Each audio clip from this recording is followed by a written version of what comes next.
గుణవతి అయిన భార్య దొరుకుట అరుదు అంటున్నాడు. అరుదు అంటే మనం ఏదైనా ఒక వస్తువు కొనికి తెచ్చుకొని ఇంట్లో పెట్టుకున్నాం అనుకోండి, ఎవరైనా వస్తువు చూసి ఇది ఎక్కడి నుండి కొనికి తెచ్చారండి అని అడుగుతారు.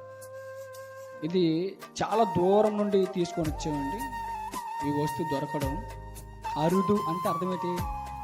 దొరకవచ్చు, దొరకకపోవచ్చు. అర్థమవుతుందా?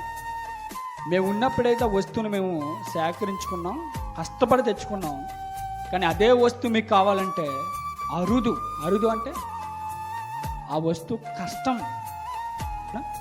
ఇప్పుడు దేవుడు కూడా ఏమంటున్నాడు అంటే, అలాంటి గుణవతి అయినటువంటి స్త్రీలు అరుదుగా ఉన్నారంట.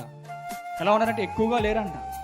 అరుదుగా అంటే ఎక్కడో, అవునా, 1000 మందిలో ఒకరు, లేదంటే 1,00,000 మందిలో ఒకరు, లేదా 100 మందిలో ఒకరు, ఆ సంఖ్యను మనం లెక్కేసుకోవాలి.